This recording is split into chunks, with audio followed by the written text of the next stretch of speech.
When shame and worthlessness team up inside us, an internal family systems perspective by Adam Terpstra. One night you're brushing your teeth and suddenly feel hollow inside.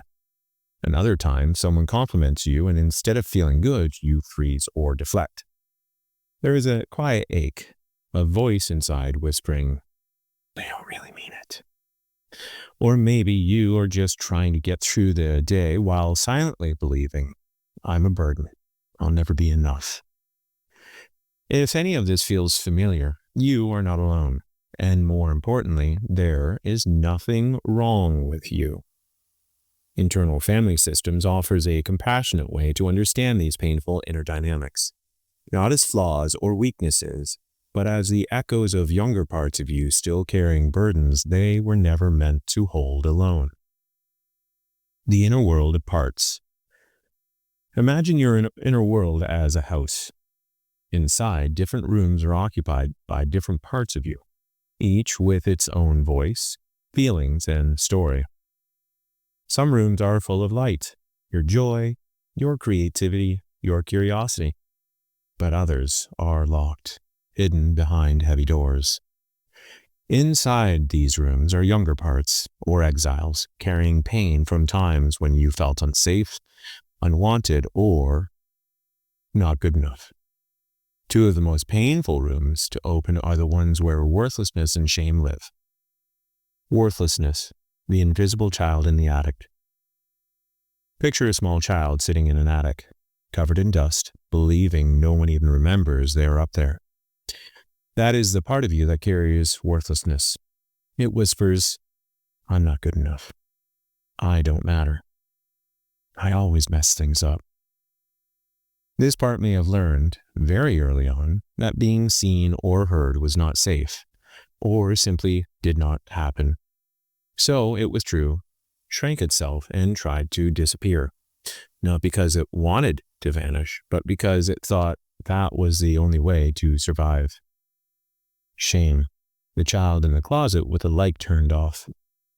Then there is shame, a part curled up tightly in a dark closet, convinced it is too disgusting to be seen, carrying the fundamental belief that they are undeserving of love and affection.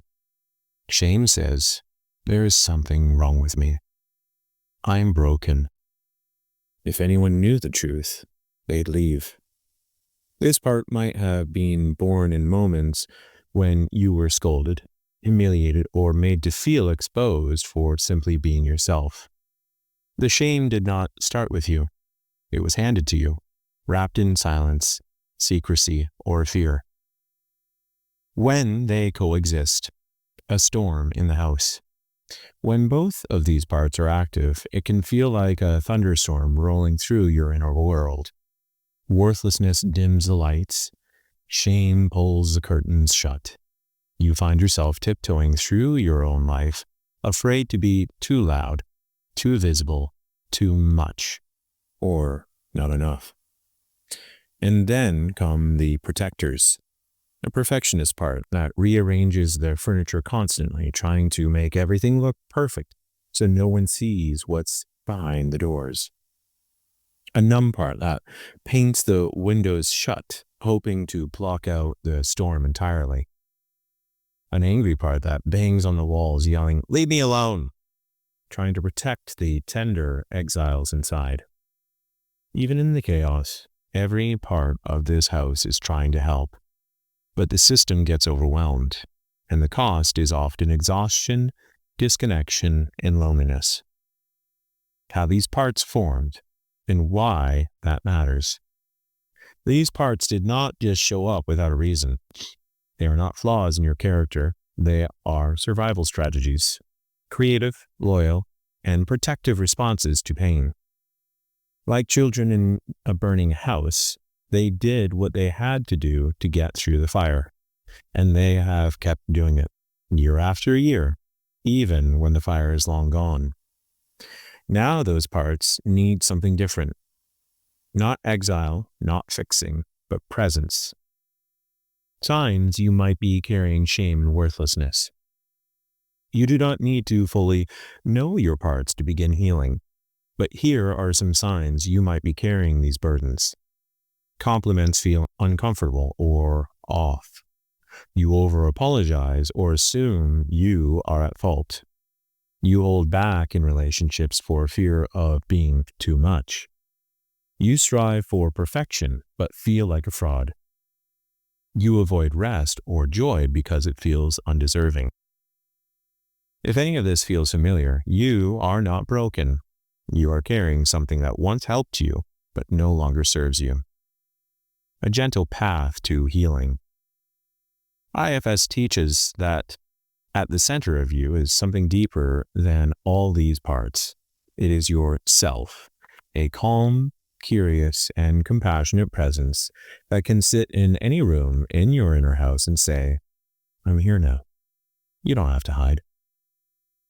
From that place, you can begin to turn toward the parts that carry shame and worthlessness and say, "I see you. You make sense. You've been carrying too much for too long. You're not alone anymore." Healing does not happen by kicking doors down. It happens by gently knocking, listening, and sitting with these parts until they are ready to open up. A gentle step you can try. Here is a small metaphorical practice. Only do it if it feels safe. Imagine the house of your inner world. Walk through it gently. Let your mind take you to the attic or closet where these younger parts live. Take your time in opening the door. Just sit outside it and say, "I know someone's in there. I'd like to meet you when you're ready." Notice what happens. Even a breath, a shift, or a softening is enough. Entering the room is not necessary on attempt one. Just being near it is healing. A closing thought. Healing is not about becoming someone new. It is about remembering who you have always been underneath the pain. Picture this. The child in the attic is no longer alone. The closet door opens and a gentle light filters in.